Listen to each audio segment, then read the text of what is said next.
Rain drummed softly on the roof of the Haven Motel, a faded outpost on a quiet stretch of Oregon's Highway 26. It was 3 a.m., and the world outside was a blur of mist and pine. Inside, the front office glowed faintly under a single fluorescent bulb. Clara Bennett, 42, stood behind the counter, her dark hair pulled into a loose bun, damp from a quick check of the parking lot.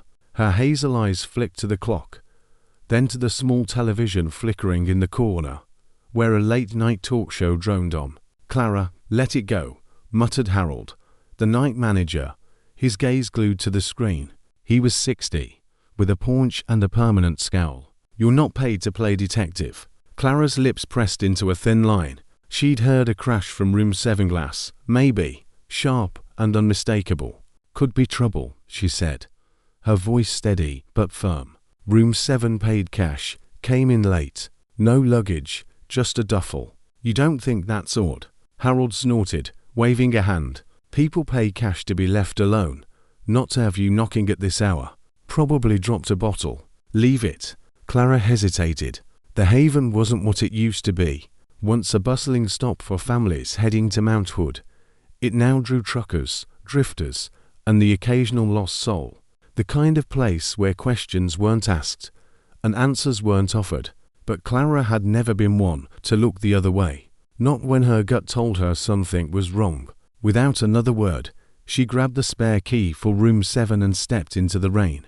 The motel's neon sign buzzed faintly, casting a red glow over the wet asphalt. Pines loomed tall, their branches swaying in the wind. Clara's boots splashed through puddles as she reached the covered walkway. A single bulb flickered above room 7, its cutting through the silence. She paused, listening. No voices, no movement, just an eerie stillness that felt heavy, like the air before a storm. She knocked softly. "Hello, I'm with the motel. Just checking if everything's okay." No response. She knocked again, louder. "Sir, I'm coming in to make sure you're all right." The key turned smoothly. Clara pushed the door open, her pulse quickening.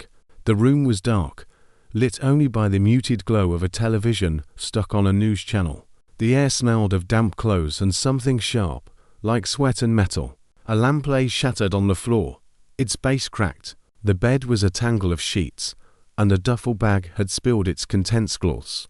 A cracked phone, a crumpled water bottle crossed the carpet. Then she saw him. A man, maybe in his late 30s, lay slumped near the bed, his dark hair plastered to his forehead with sweat. His shirt clung to his chest, his skin flushed and pale. Clara dropped to her knees beside him, her hand instinctively touching his forehead. "It was burning, sir," she said, her voice low but urgent. "Can you hear me?" His head lolled slightly, a faint groan escaping his lips. His eyes stayed closed. Clara's mind raced. She scanned the room for clues. On the nightstand, a boarding pass, torn in half, showed a flight from Boston to Portland. The name was smudged, unreadable. In the bathroom, a silver wedding band sat in the sink, glinting under the harsh light. A wallet lay open beside it, empty. No ID, no cards. Clara returned to the man's side, gently shaking his shoulder. "You need a doctor. I can call an ambulance." "No," he rasped, his voice barely audible. "No hospital." She studied him, weighing her options. He was sick, maybe dangerously so, but his plea was clear. Clara nodded, more to herself than to him. "All right, no hospital. But you're not staying on the floor." With effort, she helped him to the bed, his weight heavy against her. His breaths were shallow, rattling in his chest like wet gravel. Clara had heard that sound before, years ago, in her mother's hospital room. Pneumonia, or something close. She eased him onto the mattress, propping a pillow under his head. His face was gaunt, his lips cracked, but there was something refined about him. High cheekbones, a jawline that spoke of privilege, even in sickness. Clara moved quickly. She fetched a kettle from the office, warmed a can of chicken noodle soup, and dampened a cloth to cool his forehead.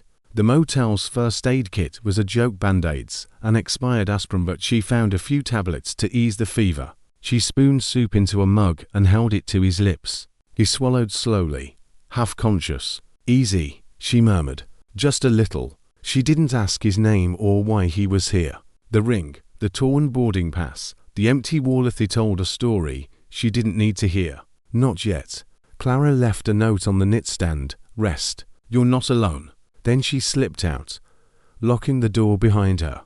The next morning, the rain had slowed to a drizzle, and the sky was a flat, pale grey.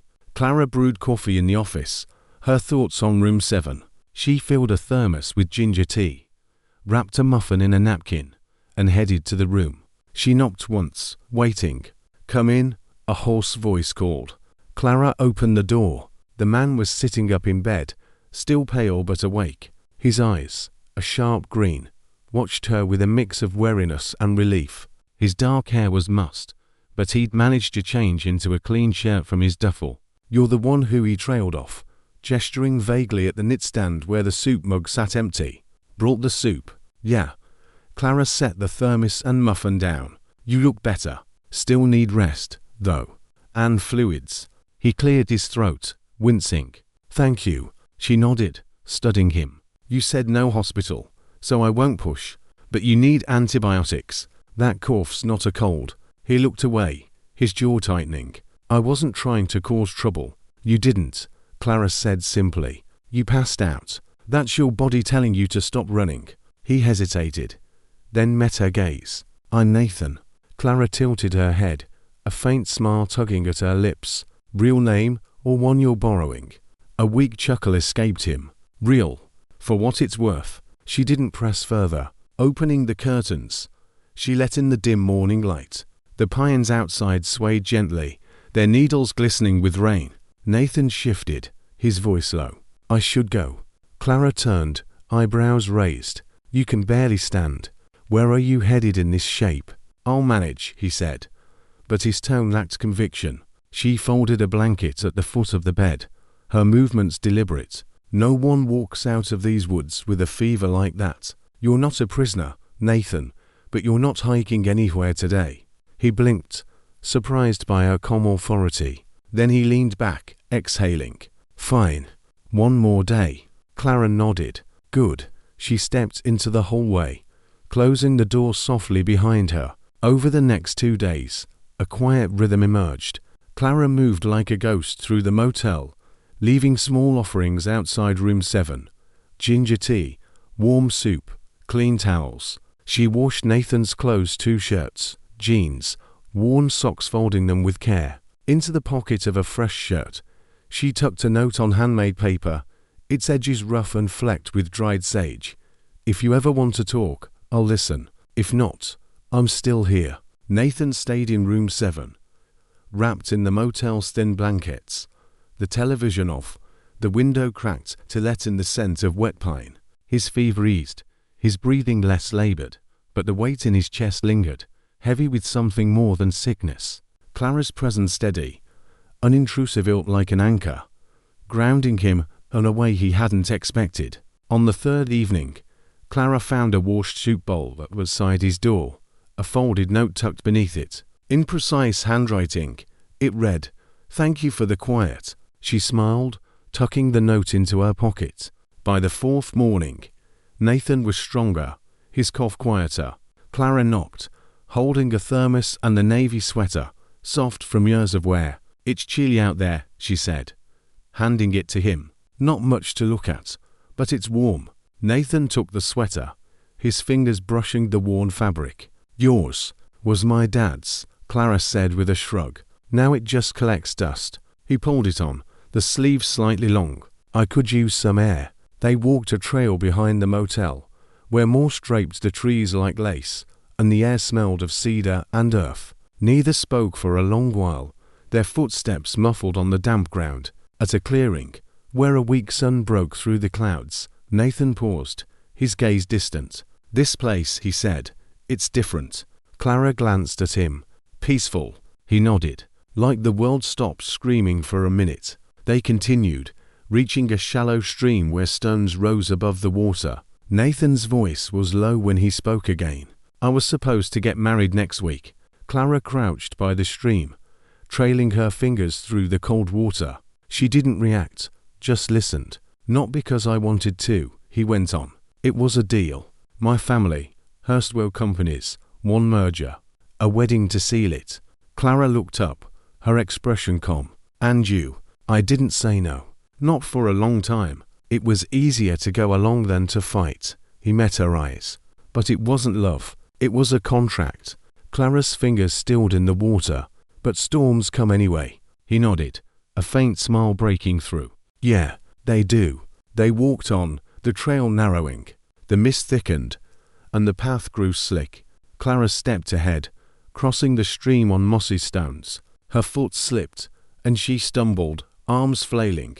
In a flash, Nathan lunged forward, catching her around the waist and pulling her upright. They froze, her body pressed against his, her breath short. Her hands gripped his arms, her heart racing. Thanks, she whispered, her voice unsteady. Nathan's hand lingered on her waist, his eyes searching hers. For a moment, the forest seemed to hold its breath. Then Clara stepped back, brushing a leaf from her jacket. I'm fine. He nodded, and they continued, the silence between them charged, fragile and unspoken. That night, Nathan sat at the desk in room 7, a sheet of Clara's handmade paper before him. Its edges were uneven, flecked with sage and lavender. He'd found it in his laundry, and it felt too deliberate to be a coincidence. With a pen from the motel office, he wrote slowly, the words heavy with intent. Clara, you didn't ask who I was, or why I was here. You didn't need anything from me. You just gave soup, silence, a place to breathe. That quiet let me see myself, not as the man I was supposed to be, but as the one I might become. Thank you, Nathan. He folded the note and placed it under the mug Clara had left outside his door. From his duffel, he pulled a handkerchief, worn, with a tiny embroidered fern. It was hers, left with a bowl of soup days ago. He wrapped it carefully, setting it beside the note. The wedding ring, once heavy in his pocket, was gone now, left somewhere in the woods, a weight he no longer carried. At dawn, Nathan zipped his duffel and stepped into the dark. The gravel crunched under his boots as he walked away, the pines swaying gently. He didn't knock, didn't say goodbye. The motel faded behind him, but the quiet stayed. Clara woke early, brewing coffee in the office. She carried a tray with a towel and a muffin to room 7. Knocking softly. No answer. She knocked again, then unlocked the door. The room was tidy, the bed made, the window slightly open. On the table, her handkerchief sat folded beside the mug, a sheet of her paper tucked beneath it. Clara read the note slowly, her thumb tracing the ink. She stood in the center of the room, the words sinking in. Then, softly, she said, I hope you find a place where you don't have to run. She opened the window wider, letting the forest air drift in. There was no ache, no regret, just a quiet sorrow for something good that had passed through. 3 weeks later, the motel hummed with its usual stillness. Clara was folding towels at the front desk when the bell chimed. George, a retired logger, stepped in, a newspaper under his arm. You see this? He asked, tossing the paper on the counter. Some hotshot billionaire vanished before his wedding. Big scandal. Clara glanced at the headline. Daniel Harper disappears hours before billion-dollar wedding. A photo showed a man in a tuxedo, polished and distant. Her hand froze. She knew that was not the one in the glossy image, but the one she'd seen sweat-soaked and human in room 7. George chuckled, oblivious. Guy just walks away from a 500-guest circus. Some say he cracked. Others think he's in hiding. Crazy, right? Clara nodded slowly. Yeah, crazy. When George left, Clara spread the paper on the desk. The article detailed a lavish ceremony, a merger between two corporate giants. A fiancé left humiliated. No one knew why Daniel Harper Nathan had fled.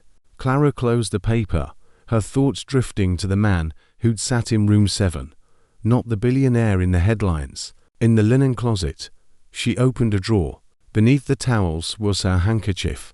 The fern embroidery faded, but intact. She held it, the memory of Nathan's quiet presence settling over her. He hadn't lied about his name. Not really. He'd given her truth in the ways that mattered. That evening, Clara refreshed the vase on the counter with white heather and fern, symbols of solitude and protection. She lit a candle by the window, its flame steady in the dusk. "I hope you're somewhere the sky feels wide," she whispered, not to the room, but to the man who'd found peace in her silence. A month passed, and spring crept into the Oregon woods. The motel was quiet, the off-season leaving most rooms empty. Clara was wiping down the counter one evening when the door chimed. She looked up, and her breath caught. Nathan stood in the doorway, his dark sweater damp from the mist. His green eyes held hers, steady and deliberate. He looked different, not polished, not broken, but present. "Clara," he said softly. She blinked, her heart pounding. "You're here." "I wasn't sure I'd be welcome," he said, stepping closer. Clara's fingers tightened on the cloth. "You're here," she repeated, her voice barely above a whisper. He took another step, his gaze unwavering. "I came to say thank you, but that's not why I'm back." She waited, her expression guarded but open. "I've had everything," he said.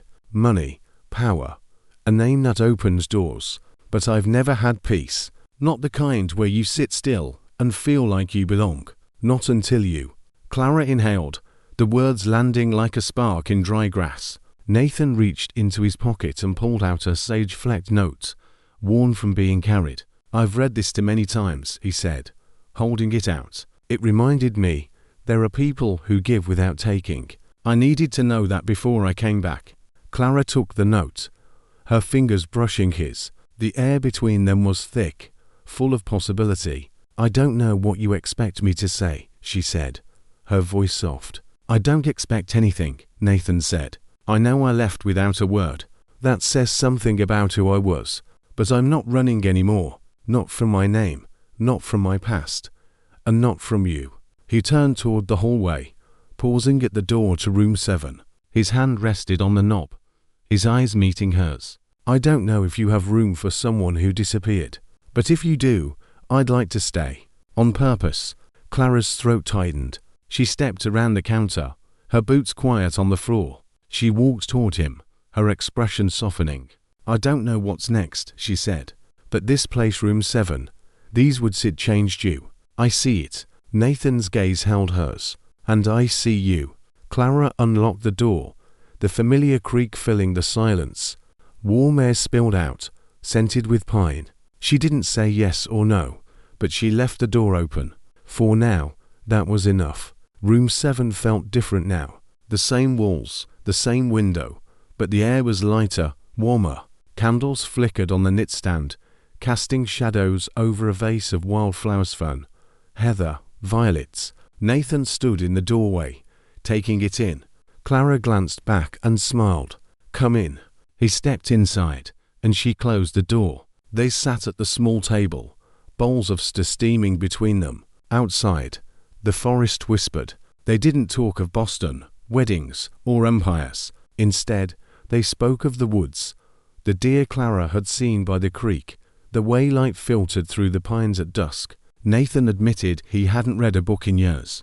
Clara laughed, telling him how she'd pressed leaves into notebooks as a girl, making paper with her mother. "You still do it?" he asked. "When the weather's right," she said, her eyes bright. They ate slowly, the candlelight softening the room. When the bowls were empty, Nathan looked at her. "I didn't come back just for peace. I came back because I found you." Clara's fingers tightened on her mug. "You saw me when I was no one," he said. "That's the version of me I want to keep." She looked out the window, stars piercing the clouds. "Sometimes people leave because they don't know where they belong," she said. "And sometimes they come back not to a place, but to a person." Nathan reached across the table, his hand covering hers. It was enough. Weeks passed, and Nathan stayed. He fixed the motel's creaky stairs, painted the porch, planted lavender by the office. More than that, he listened. Clara shared her dreams of a quiet life, of making paper again, and he asked how to make them real. One morning, he returned from town with paper molds, dyes, and tools. They cleared an old shed, turning it into a studio that smelled of cedar and possibility. Clara's hands were often ink-stained now, her smile easier. Nathan read the books she lent him, leaving notes on her handmade paper. Time moved slowly, richly. One evening, Clara sat at the desk in room 7, a sheet of violet flecked paper before her. She wrote, "Sometimes peace lives in silence and stays when we choose it." She folded the note and set it on the windowsill. Nathan arrived, tea in hand, his eyes warm. They sat together as the stars emerged, no longer to people who had saved each other, but to who had chosen to stay. The Haven Motel hummed with quiet life. Clara and Nathan worked side by side, their days filled with small, deliberate axe mending, planting, creating. The woods stretched around them, a reminder that peace wasn't found, but chosen. Room 7, once a place of fevered chaos, was now a haven, its walls holding the echo of 2 lives remade. We hope this story of Clara and Nathan stirred something in you. Their journey reminds us that kindness can heal, that silence can speak, and that love begins when we see each other clearly, without expectation. But their story also raises questions about the pressures of society, the weight of obligation, and the courage it takes to walk away from a life that isn't yours. What do you think? Should Nathan have confronted his family instead of running? Is it fair to leave others behind to find your own peace? And what about the broader injustice escapade mergers disguised as love, or the expectations that trap us in roles we didn't choose? Share your thoughts in the comments. Take a stand. Tell us where you draw the line on obligation versus freedom, or how you've faced violence and unfairness in your own life. Your voice matters. Let's start a conversation.